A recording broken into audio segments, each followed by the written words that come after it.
अगर आज आप अपनी बॉडी की सारी सेल्स से न्यूक्लियस को हटा दो तो क्या आप जिंदा रह सकते हो? बिल्कुल नहीं। क्यों? क्योंकि न्यूक्लियस ही कंट्रोल सेंटर होता है और जिस सेल में न्यूक्लियस होता है उसको हम क्या कहते हैं? यूकैरियोटिक सेल, जो plants, animals including us humans में पाई जाती है। Hello dear students, I am doctor Najma Nisa, your biology tutor. पिछले 2 वीडियोस में हमने प्रोकैरियोटिक सेल को समझा और हम आज यूकैरियोटिक सेल को समझेंगे डायग्राम बना के और प्रोकैरियोटिक सेल से कंपेयर करके, ताकि आप इसे कभी भूलोगे नहीं। वीडियो एंड तक देखना, क्योंकि लास्ट में कुछ ऐसी ट्रिक्स बताऊंगी जिससे आप यूकैरियोटिक सेल, चाहे प्लांट सेल है चाहे एनिमल सेल है, कभी कोई कंफ्यूजन नहीं होगी और जिंदगी में दोबारा कभी इस टॉपिक को पढ़ने की जरूरत महसूस नहीं होगी। So let's start. तो यूकैरियोटिक सेल हमने क्या पढ़ा था? यूकैरियोटिक सेल कौन सी सेल है? वो सेल जिसमें ट्रू न्यूक्लियस प्रेजेंट होता है। U stands for true, karyotic आया है कैरियन वर्ड से जिसका मतलब है nucleus. So a cell containing a true nucleus is the eukaryotic cell. And इस सेल में मेम्ब्रेन बाउंड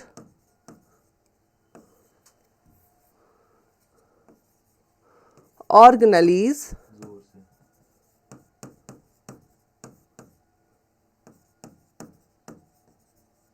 प्रेजेंट होते हैं। तो वो सेल जिसमें ट्रू न्यूक्लियस प्रेजेंट है, जिसमें मेम्ब्रेन बाउंड ऑर्गेनेलीज प्रेजेंट है, उसी को हम यूकैरियोटिक सेल कहते हैं। Also this cell is complex as compare to prokaryotic cell. और एक इंपॉर्टेंट चीज जो इसका एक इंपॉर्टेंट फीचर है वो है कंपार्टमेंटलाइजेशन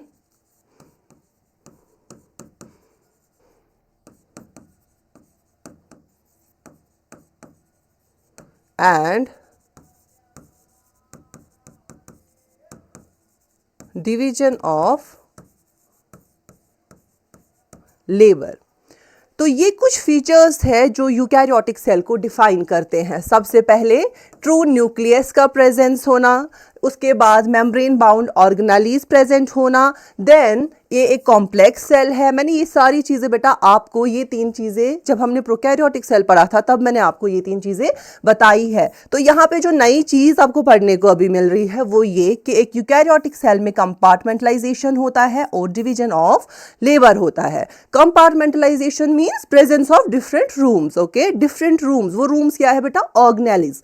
क्योंकि आपने देखा प्रोकैरियोटिक सेल में कोई भी ऑर्गेनेली नहीं होती, लेकिन यूकैरियोटिक सेल में बहुत सारे मेम्ब्रेन बाउंड ऑर्गेनेलीज प्रेजेंट होते हैं जिनको आप कंसिडर कर सकते हो एज रूम्स, जहां पर डिफरेंट डिफरेंट फंक्शंस परफॉर्म होती है। जैसे एक घर होता है हमारा, बेडरूम सोने के लिए, किचन अलग, स्टोर रूम अलग, ठीक है, गेस्ट रूम अलग, तो डिफरेंट रूम्स के डिफरेंट फंक्शंस है। उसी तरह से एक यूकैरियोटिक सेल में भी डिफरेंट रूम्स है जिनको आप ऑर्गेनेल्स कहते हो और different organelles different functions perform करते हैं, unlike prokaryotic cell. Prokaryotic cell में क्या होता था बेटा? ये एक प्रोकैरियोटिक सेल थी और इसके साइटोप्लाज्म में ही सारे फंक्शंस होते थे। क्यों? क्योंकि मेम्ब्रेन बाउंड कंपार्टमेंटलाइजेशन था ही नहीं, डिवीजन ऑफ लेबर था ही नहीं। यहाँ पे सारे काम एक ही जगह होते थे। आपने देखा था रेस्पिरेशन भी यहाँ पे प्लाज्मा मेम्ब्रेन के इन्वाजिनेशन मीजोसोम्स पे होता है, चाहे उनमें कोई भी रिएक्शन हो रही है, एनर्जी जनरेशन हो रही है, सेल डिवीजन हो रहा है, सेल वॉल फॉर्मेशन हो रहा है, डिस्ट्रीब्यूशन ऑफ डीएनए हो रहा है टू डॉटर सेल्स, तो सारे काम एक ही साइटोप्लाज्म में होते हैं। सारी मेटाबॉलिक रिएक्शंस इसी साइटोप्लाज्म में होती है। यहाँ पे कोई अलग अलग कमरा, अलग अलग ऑर्गेनेल नहीं है। लेकिन यूकैरियोटिक सेल में ऐसा नहीं है। यूकैरियोटिक सेल में डिफरेंट ऑर्गेनेलीज प्रेजेंट होते हैं और different organelles different functions perform करते हैं, जिसकी वजह से डिवीजन ऑफ लेबर हो जाता है। हर एक ऑर्गेनेली अपना पर्टिकुलर फंक्शन करता है। उससे होता क्या है? ये सेल बहुत एफिशिएंट बन जाती है। क्यों? क्योंकि सारी रिएक्शंस अलग अलग हो रही है, तो एक किसी रिएक्शन का दूसरी रिएक्शन पे इंटरफेरेंस नहीं होता, उनको कंट्रोल करना ईजी हो जाता है और कोई कंफ्यूजन नहीं होता, सारे काम एफिशिएंटली हो जाते हैं। So this is something about a eukaryotic cell, जो हमने इसमें मैक्सिमम चीजें ऑलरेडी डिस्कस की है। अब आपने आज क्या सीखा कि इसमें कंपार्टमेंटलाइजेशन होता है और डिवीजन ऑफ लेबर होता है। तो अब यूकैरियोटिक सेल को डिटेल में पढ़ते हैं और सबसे पहले बात करेंगे यूकैरियोटिक सेल के साइज की। एक यूकैरियोटिक सेल का नॉर्मल साइज क्या है बेटा? It is 10 to 100 micro micrometres. ये एक नॉर्मल साइज रेंज है of a eukaryotic cell, it is 10 to 100 micrometres. Prokaryotic cell में हमने क्या पढ़ा था, इट वाज 0.1 to 5 माइक्रोमीटर्स। लेकिन एक यूकैरियोटिक सेल का नॉर्मल साइज रेंज जो है, या आप ऐसे कह सकते हो majority of the eukaryotic cells का साइज अगर आप देखो तो वो इसी रेंज में आपको मिलेगा। लेकिन मैम आपने तो बोला था लार्जेस्ट सेल ऑस्ट्रिच का अंडा है and that is 18 centimetres, right? वो तो एक यूकैरियोटिक सेल है। या आपने लॉन्गेस्ट सेल बताया था नर्व सेल है, कितना है, लगभग 100 सेंटीमीटर, 1 मीटर के करीब उसकी लेंथ होती है। बट ये तो इससे बहुत ज़्यादा है। हाँ बेटा है, यहाँ पे कुछ सेल्स है जो इस 100 से ज़्यादा होंगी साइज में, 100 माइक्रोमीटर से बहुत बड़ी होंगी, और कुछ सेल्स 10 माइक्रोमीटर से छोटी भी होंगी। बट वो बहुत ही कम सेल्स है, कुछ सेल्स है। लेकिन majority of the eukaryotic cells जो है वो उनका जो साइज रेंज होगा वो 10 to 100 माइक्रोमीटर के बीच में ही होगा। तो अगर आपसे कोई पूछे what is the size range of a prokaryotic cell, it is 0.1 to 5 micrometres, जिसमें 1 to 5 माइक्रोमीटर्स बैक्टीरिया है, 0.1 to 0.3 माइकोप्लाज्मा है, राइट? और यूकैरियोटिक सेल्स की जब हम बात करते हैं, इनका साइज रेंज क्या है, it is 10 to 100 micrometres, okay? It is 10 to 100 micrometres. तो यहाँ पे आप याद रख सकते हो लार्जेस्ट सेल कौन सी है जो आपने पढ़ा है, इट इज ऑस्ट्रिच एग। कितना है, it is about 15 to 18 centimetre. ये इस रेंज से बहुत, जो नॉर्मल साइज रेंज है यूकैरियोटिक सेल का, इससे काफ़ी ज़्यादा है। लेकिन ये आपको याद रखना है, तभी तो हम कहते हैं it is the largest cell, ठीक है? It is the largest cell as well as the largest eukaryotic cell. Longest की जब बात करेंगे, अगेन इट्स द सेम जो हमने पढ़ा है, it is the nerve cell, ठीक है? कितना होता है, लगभग 1 मीटर, 100 सेंटीमीटर के करीब होता है। बट यहाँ पे एक इम्पॉर्टेंट चीज़ जो आप याद रखोगे वो है smallest eukaryotic cell. Is it the mycoplasma? No, it is not the mycoplasma. क्यों? माइकोप्लाज्मा इस दुनिया में सबसे छोटी सेल है, but that is a prokaryotic cell. अगर आपसे पूछा जाए particularly which is the smallest eukaryotic cell, वैसे आपके एनसीईआरटी में बेटा ये चीज मेंशन नहीं है, बट मैं चाहती हूं कि आप याद रखो। ओवरऑल जब हम देखें which is the smallest cell, it is the mycoplasma, but that is a prokaryotic cell. और अगर हम यूकैरियोट्स की बात करें कि यूकैरियोट्स में सबसे छोटी सेल कौन सी है, इट इज ऑस्ट्रियोकोकस टॉरी।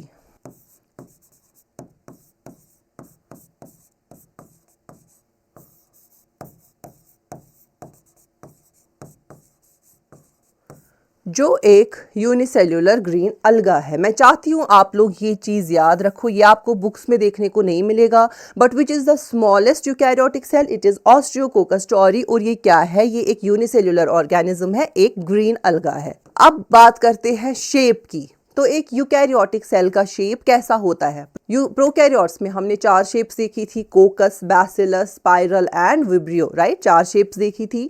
अगर हम यूकैरियोटिक सेल के शेप की बात करें तो इनकी वैरी करती है, एक ही पर्टिकुलर शेप नहीं है, इनकी शेप्स वैरी करती है, और हर एक सेल की अपनी डिफरेंट शेप होती है and that shape depends on its function, okay? तो ये राउंड भी हो सकती है, बाइकनकेव जैसे आरबीसीज, ये स्पिंडल शेप्ड भी हो सकती है। कैसी हो सकती है? ये स्पिंडल शेप्ड हो सकती है, जैसे आपकी मसल सेल्स होती है। अच्छा, ये ऐसे elongated with finger like projections, इस तरह से हो सकती है, जैसे आपके एपिथेलियल सेल्स ऑफ इंटेस्टाइन है, या आप कह सकते हो इंटेस्टाइनल सेल्स आपके इस तरह के होते हैं। ये राउंड भी हो सकते हैं, जैसे आपका ओवम है। देन ये ब्रांच्ड हो सकती है,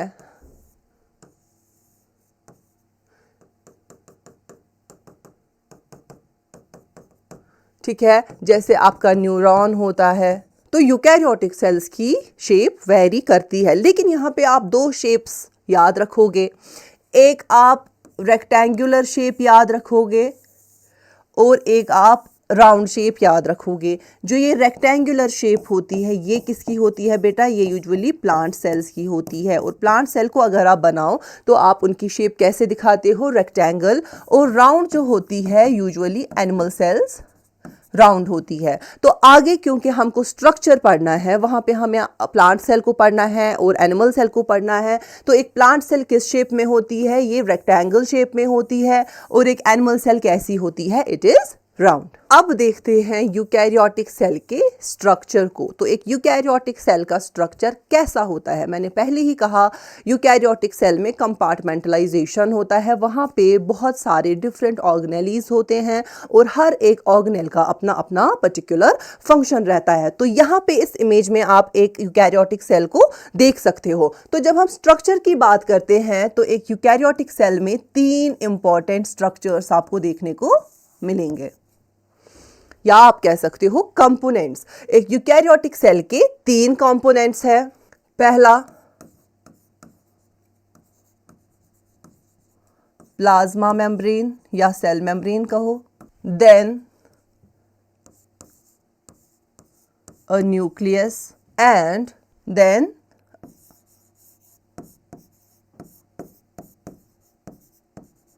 साइटोप्लाज्म। ये जो आप बाहर वाला ये लेयर देख रहे हो, ये डबल लेयर में जो आपको दिख रहा है बाहर वाली ये covering, it is the plasma membrane.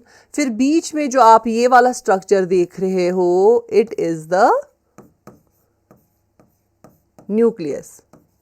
और इस प्लाज्मा मेम्ब्रेन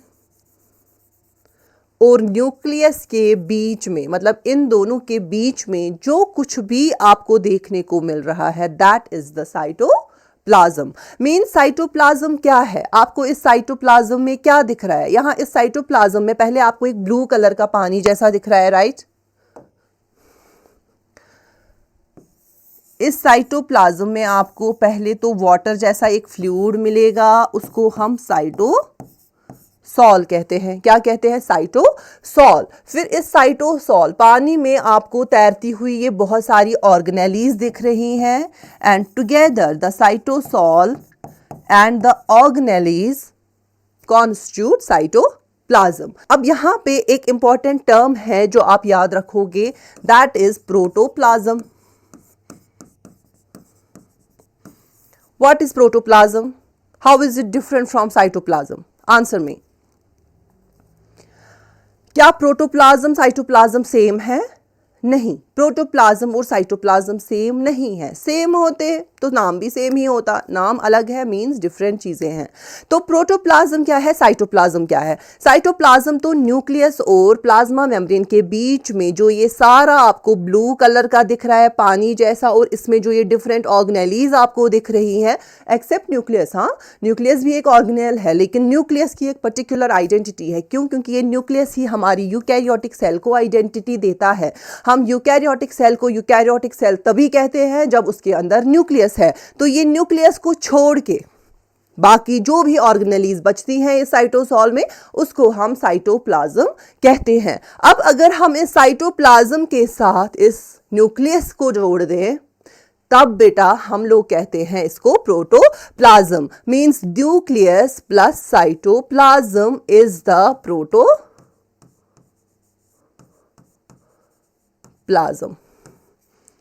ठीक है, कोई कंफ्यूजन तो नहीं है? What is the difference between protoplasm and cytoplasm?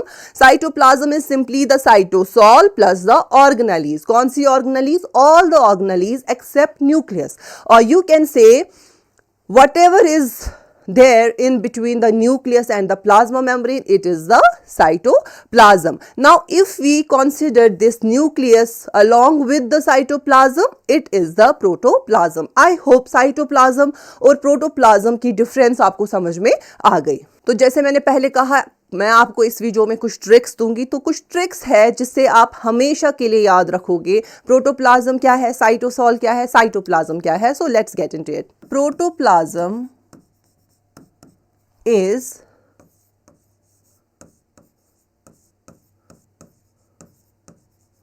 cytoplasm plus nucleus, right? Protoplasm is the cytoplasm plus nucleus. Then cytoplasm क्या है? Cytoplasm is the protoplasm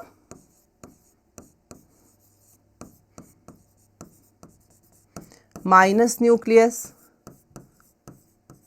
आप प्रोटोप्लाज्म को, protoplasm is everything, all the living content inside the cell membrane, cell membrane के अंदर जो भी living matter है that is protoplasm. जब हम प्रोटोप्लाज्म बोलते हैं तो हम सेल के अंदर जो कुछ भी है हम उसकी बात कर रहे हैं, तो दैट इज प्रोटोप्लाज्म. अब इस प्रोटोप्लाज्म से न्यूक्लियस को निकाल दो, जो बचा क्या बचा? ये फ्लूइड बचा और इसमें तैरती हुई डिफरेंट ऑर्गेनेलीज बची, और इसको हम क्या कहते हैं बेटा? इसको हम साइटोप्लाज्म कहते हैं. So cytoplasm is protoplasm minus nucleus, protoplasm is cytoplasm plus nucleus. Okay, then cytoplasm को हम इस तरह से भी लिख सकते हैं, cytosol plus the organelles, organelles except nucleus. आप याद रखोगे, एक्सेप्ट न्यूक्लियस. जब भी हम साइटोप्लाज्म की बात करते हैं मींस हम न्यूक्लियस की बात नहीं कर रहे हैं. एक्सेप्ट न्यूक्लियस, जो भी ऑर्गेनेलीज है प्लस द साइटोसॉल, उनको हम क्या कहते हैं? साइटोप्लाज्म कहते हैं. And then what is cytosol? Cytosol is cytoplasm minus organelles. Okay, cytosol is cytoplasm minus organelles. तो साइटोप्लाज्म में जो भी ऑर्गेनेलीज है उन ऑर्गेनेलीज को निकाल दो, जो फ्लूइड बचेगा दैट इज साइटोसॉल. ये साइटोसॉल जो होता है बेटा ये वाटर लाइक होता है. इसकी कंसिस्टेंसी कैसी है? It is water like. लेकिन जब इस वाटर लाइक साइटोसॉल में, इस फ्लूइड में हम ऑर्गेनेलीज को डालते हैं तो इसका नेचर कैसा हो जाता है? It is more of a gel like substance. ठीक है, तो जब भी आप साइटोसॉल कहोगे it is a water like fluid, और जब भी आप साइटोप्लाज्म की बात करोगे it is like a gel, it is a gel like matrix. Clear? आप इसका एक स्क्रीनशॉट ले सकते हो, इसको बार बार आप रिवाइज करोगे. आप अगर इस चीज को समझ गए तो आपको कभी भी साइटोप्लाज्म, प्रोटोप्लाज्म, साइटोसॉल में कंफ्यूजन नहीं होगी, और आपको साइटोप्लाज्म प्रोटोप्लाज्म वाला कॉन्सेप्ट हमेशा के लिए समझ में आ जाएगा. आगे बढ़े तो बेटा आपको यूकैरियोटिक सेल में दो इंपॉर्टेंट सेल्स पढ़नी है, plant cell and animal cell. ठीक है, वो कैसे, उनका स्ट्रक्चर कैसा है दोनों का, और दोनों में क्या सिमिलैरिटीज है, दोनों में क्या डिफरेंसेस है, ये चीज आपको इस वीडियो में क्लियर हो जाएगी. तो शुरू करते हैं एनिमल सेल से. एनिमल सेल को ड्रॉ करते हैं. एनिमल सेल का शेप कैसा होता है? राउंड. तो सबसे पहले हम इसमें क्या ड्रॉ करेंगे? न्यूक्लियस. क्या ड्रॉ करेंगे? Nucleus. This is the nucleus. ये क्या है जो मैंने ये येलो कलर से बनाया, बाहर वाला बाउंड्री जो है ये क्या है बेटा? दिस इज द प्लाज्मा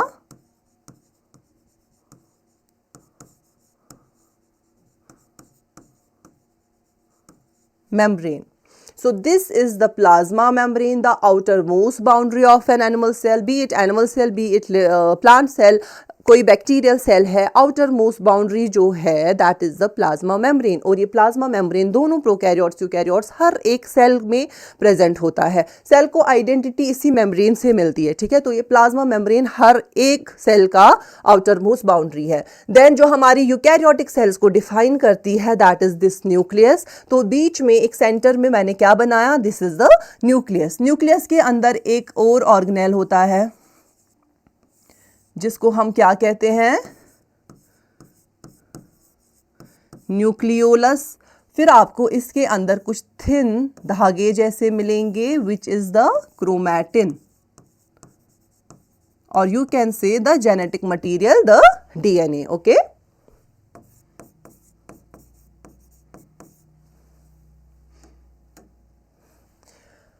तो ये हो गया न्यूक्लियस, ये हो गया न्यूक्लियस के अंदर की चीजें. Then it is the plasma membrane. अब इसके बाद इस सेल में हमको और कौन सी चीजें हैं जो देखने को मिलेंगी? हमें साइटोप्लाज्म देखने को मिलेगा और उसमें सबसे पहले हमें ये फ्लूइड जो वाटरी लाइक सब्सटेंस मिलेगा, it is the cytosol. Okay, अब अगर मैं इसी साइटोसॉल में ऑर्गेनेलीज को डाल दूं देन इट वुड बी, अगर मैं ऑर्गेनेलीज नहीं बना रही हूं इट इज द साइटोसॉल, अगर मैं ऑर्गेनेलीज डाल दूं तो यही साइटोसॉल क्या कहलाएगा, यही साइटोसॉल साइटोप्लाज्म कहलाएगा। ओके, तो मैं ऑर्गेनेलीज बनाना शुरू करती हूं।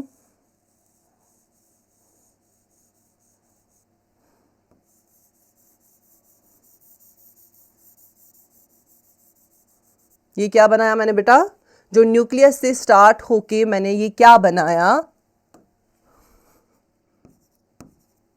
इसके ऊपर मैं कुछ दाने जैसे बना रही हूं, ये क्या बना रही हूं, दिस इज द एंडोप्लाज्मिक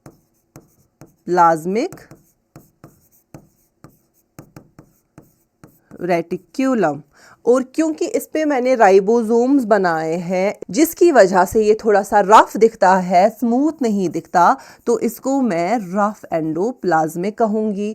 और एक एंडोप्लाज्मिक रेटिक्यूलम भी होता है जिसके ऊपर राइबोसोम्स नहीं होते हैं, उसको हम क्या कहते हैं, स्मूथ एंडोप्लाज्मिक रेटिक्यूलम। मैं शॉर्ट फॉर्म लिख रही हूँ, RER is for rough endoplasmic reticulum and SER is for smooth endoplasmic reticulum. Rough endoplasmic reticulum और स्मूथ एंडोप्लाज्मिक रेटिक्यूलम में बस एक ही डिफरेंस है। रफ एंडोप्लाज्मिक रेटिक्यूलम आपको यूजुअली न्यूक्लियस के पास मिलता है और इसके ऊपर राइबोसोम्स लगे होते हैं। क्यों? क्योंकि राइबोसोम्स जो है वही हमारा प्रोटीन सिंथेसिस करते हैं और ये राइबोसोम साइटोप्लाज्म में भी होते हैं, रफ एंडोप्लाज्मिक रेटिक्यूलम के ऊपर भी होते हैं, and this is the ribosome. अब वो रेटिक्यूलम जिसपे राइबोसोम्स नहीं है that is the smooth endoplasmic reticulum, और जिस पे राइबोसोम्स लगे हैं that is the rough endoplasmic reticulum. Ribosomes endoplasmic reticulum की सरफेस के ऊपर भी होते हैं जहां पे वो प्रोटीन सिंथेसिस करते हैं, और वो इंडिविजुअली साइटोप्लाज्म में भी फ्रीली लाई करते हैं जहां पे वो प्रोटीन सिंथेसिस करते हैं। देन यहाँ पे एक इंपॉर्टेंट स्ट्रक्चर प्रेजेंट होता है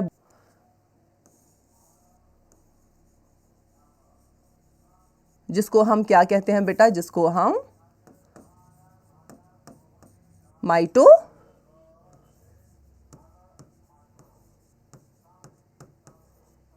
कहते हैं। क्या कहते हैं? माइटोकॉन्ड्रिया। उसके बाद हमको बहुत सारे लाइसोसोम्स देखने को मिलेंगे।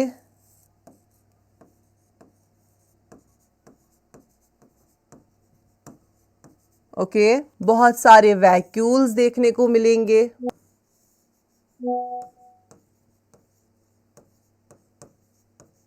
छोटे छोटे लेकिन बहुत सारे वैक्यूल्स देखने को मिलेंगे। और एक स्ट्रक्चर देखने को मिलेगा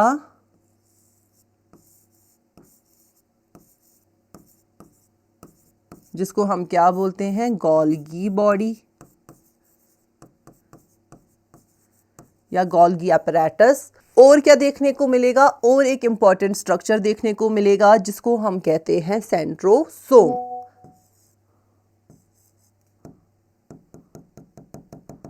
So this is the centrosome.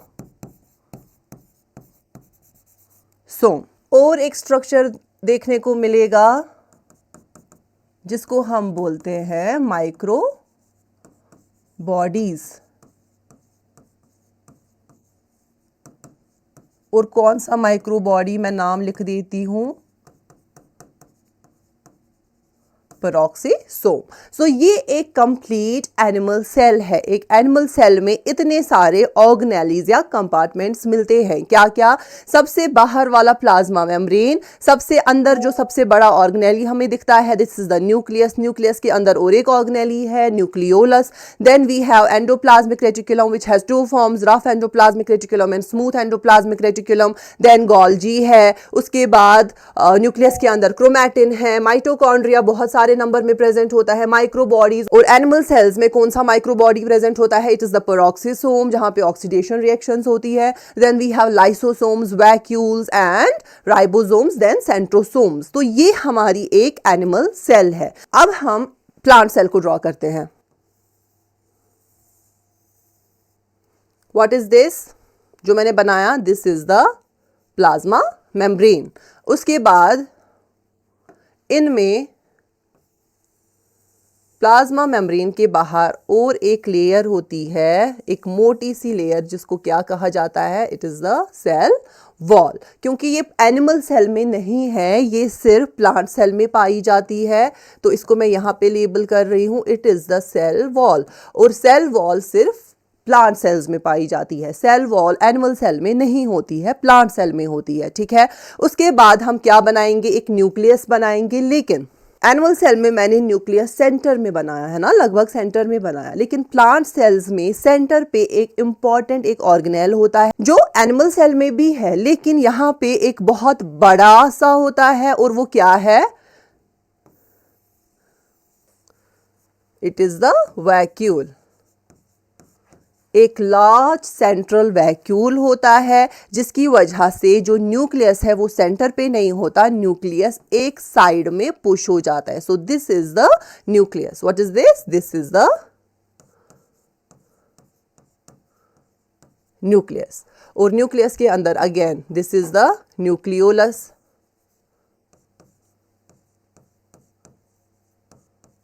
And this is the chromatin, और you can say the DNA. तो न्यूक्लियस जिस तरह से एनिमल सेल्स में होता है, उसी तरह से प्लांट सेल्स में भी होता है। देन यहां पर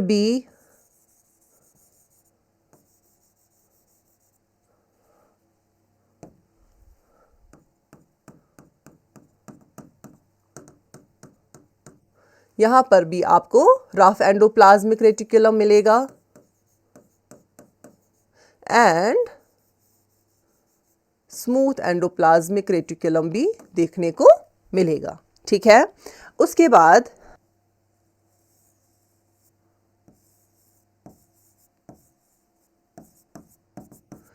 बाद आपको गोल्गी बॉडी देखने को मिलेगी। Then we have these ribosomes, these are the mitochondria, and इनमें एक इम्पॉर्टेंट स्ट्रक्चर प्रेजेंट होता है जो एनिमल सेल्स में नहीं होता, which is this, the presence of plastid, okay, जिसमें आपका क्लोरोप्लास्ट आ जाता है और डिफरेंट तरह के प्लास्टिड्स। तो अगर आप यहाँ पे कंपेयर करके देखो एक एनिमल सेल को और एक प्लांट सेल को, तो आपको बहुत सारी चीज़ें कॉमन मिलेंगी जो दोनों में पाई जाती है। वो कौन कौन सी चीज़ है? वैक्यूल। लेकिन वैक्यूल में डिफरेंस है, प्लांट सेल में ये लार्ज सेंट्रल होता है, ठीक है, एक बड़ा सा वैक्यूल होता है। लेकिन एनिमल सेल्स में वैक्यूल्स बहुत छोटे छोटे से और बहुत ज़्यादा इन नंबर होते हैं, राइट। देन प्लाज्मा मेम्ब्रेन दोनों में है। सेल वॉल सिर्फ और सिर्फ प्लांट सेल में है। एनिमल सेल में क्या है जो प्लांट सेल में नहीं है? It is this centrosome and this lysosome. तो प्लांट सेल में लाइसोसोम और सेंट्रोसोम मैंने नहीं बनाया। क्यों? क्योंकि एक प्लांट सेल में लाइसोसोम और सेंट्रोसोम नहीं होता है। लेकिन प्लांट सेल में कुछ डिफरेंट चीजें होती है। उसमें क्या होता है? प्लास्टिड होता है जो एनिमल सेल में नहीं होता। सेल वॉल होता है जो एनिमल सेल में नहीं होता। देन माइक्रोबॉडीज है, ये माइक्रोबॉडीज हो गई, ठीक है बेटा। माइक्रोबॉडीज दोनों में है। वहां पे मैंने माइक्रोबॉडीज में सिर्फ पेरोक्सिसोम बनाया, लेकिन यहाँ पे डिफरेंट तरह के माइक्रोबॉडीज है। जो 3 माइक्रोबॉडीज है वो तीनों इस सेल में पाए जाते हैं, ठीक है। यहाँ पे मैं नाम नहीं लिखूंगी, आगे बात करेंगे उसकी। तो यहाँ पे माइक्रोबॉडीज लिख रही हूं मैं, लेकिन तीनों माइक्रोबॉडीज के 3 टाइप्स है, पेरोक्सिसोम, ग्लाइकोक्सिसोम, स्फेरोसोम। और प्लांट सेल में तीनों तरह की माइक्रोबॉडीज पाई जाती है। लेकिन एनिमल सेल में सिर्फ और सिर्फ क्या पाया जाता है? एनिमल सेल में सिर्फ पेरोक्सिसोम पाया जाता है। Shall we move on? तो अब आपको पता चल गया प्लांट सेल में क्या क्या पाया जाता है, एनिमल सेल में कौन सी चीज़ें पाई जाती है। लेकिन अब मैं आपको एक ऐसी ट्रिक बताऊंगी या एक ऐसा डायग्राम बनाना सिखाऊंगी जिससे आपको कभी कोई कंफ्यूजन नहीं होगा। आपको अगर वो डायग्राम याद रही तो आप खुद से कह सकते हो कि प्लांट सेल में कौन सी चीज़ें पाई जाती है, एनिमल सेल में कौन सी चीज़ें पाई जाती है, दोनों सेल्स में कौन सी चीज़ें कॉमन है और दोनों सेल्स में कौन सी डिफरेंसेस है, कौन सी चीज़ें हैं जो सिर्फ और सिर्फ प्लांट सेल में पाई जाती है और कौन सी चीज़ें हैं जो सिर्फ और सिर्फ एनिमल सेल में पाई जाती है। तो चलिए बनाते हैं।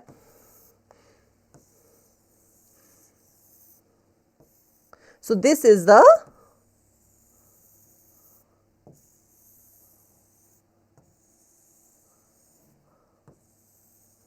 plant cell, okay, and this is the animal cell.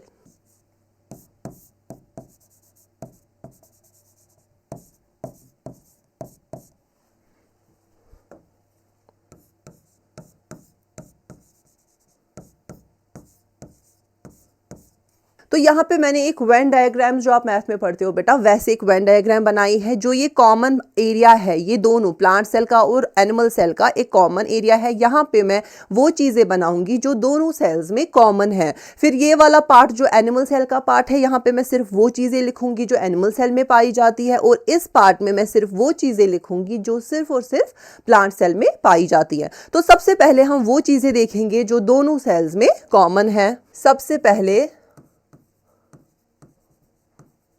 Plasma membrane, ये बेटा दोनों सेल्स में कॉमन है। उसके बाद न्यूक्लियस, न्यूक्लियोलस, दोनों सेल्स में कॉमन है। माइटोकॉन्ड्रिया अगेन दोनों में कॉमन है। Golgi body, ribosomes, endoplasmic reticulum,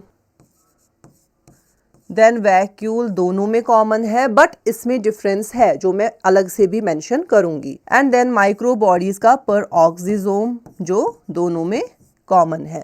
तो ये कुछ चीजें हैं जो दोनों में पाई जाती है, प्लांट सेल में भी और एनिमल सेल में भी। तो क्या क्या पाया जाता है दोनों सेल्स में? एक प्लाज्मा मेम्ब्रेन हो गया, न्यूक्लियस हो गया, न्यूक्लियोलस हो गया, mitochondria, Golgi body, ribosome, endoplasmic reticulum, vacuole and peroxisome. These are the components that are common in both the cells. अब बात करते हैं उन चीजों की जो सिर्फ और सिर्फ प्लांट सेल में पाई जाती है।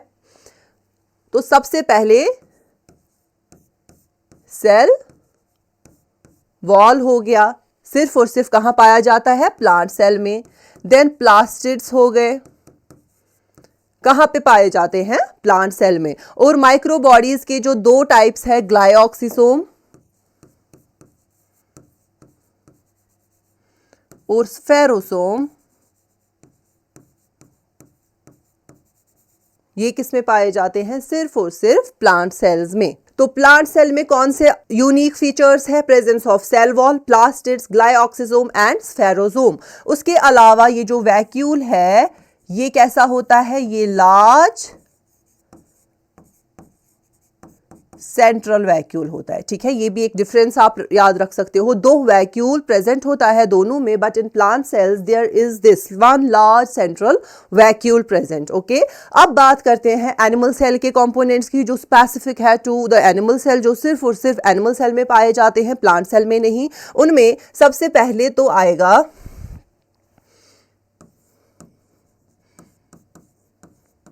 सेंट्रोसोम, उसके बाद लाइसोसोम। लाइसोसोम प्लांट सेल में नहीं होता है, वहां पे वैक्यूल ही लाइसोसोम का काम करता है। Then presence of small